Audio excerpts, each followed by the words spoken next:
আসসালামু আলাইকুম। বাংলাদেশ জাতীয়তাবাদী উলামা দল কিশোরগঞ্জ জেলা শাখার কর্মী সভায় আজকের এই অনুষ্ঠানের বিপুল সম্মানিত সভাপতি, বাংলাদেশ জাতীয়তাবাদী উলামা দল কেন্দ্রীয় কমিটির যুগ্ম আহ্বায়ক।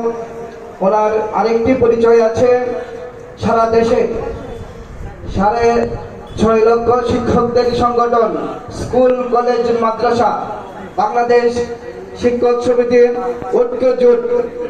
ঐক্যজোটের প্রেসিডিয়াম সদস্য এবং বাংলাদেশ মাদ্রাসা শিক্ষক সমিতির সংগ্রামী সভাপতি এবং আজকের এই অনুষ্ঠানের সভাপতি জনাব মাওলানা দেলোয়ার হোসেন।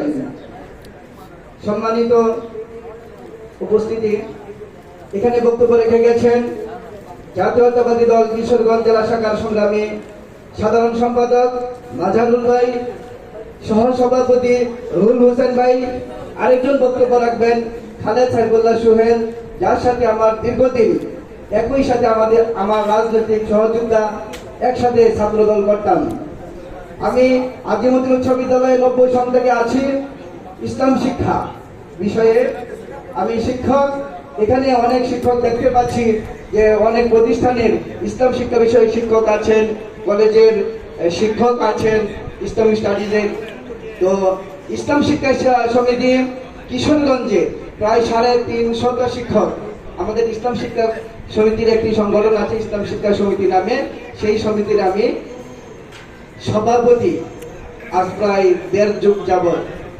তো আমি 1990 সন থেকে আমি আপনাদের সাথে আছি। যখন আমার ছাত্র জীবন শেষ হয়, আমার কর্মজীবন যখন শুরু হয়, তখন থেকে জাতীয়তাবাদী উলামা দলের আমি একজন সাধারণ সমর্থক হিসাবে আছি এবং মৃত্যুর আগ পর্যন্ত আপনাদের সাথে আছি, থাকব।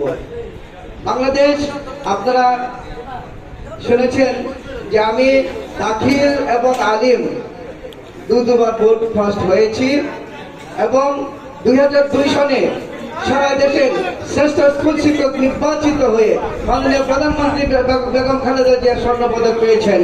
আমি আর বক্তব্য না বাড়িয়ে আপনাদের আজকের এই সভা সফলতা কামনা করে আমি আমার বক্তব্য এখানে শেষ করছি।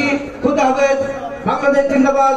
বাংলাদেশ জাতীয়তাবাদী উলামা দল জিন্দাবাদ, জিন্দাবাদ।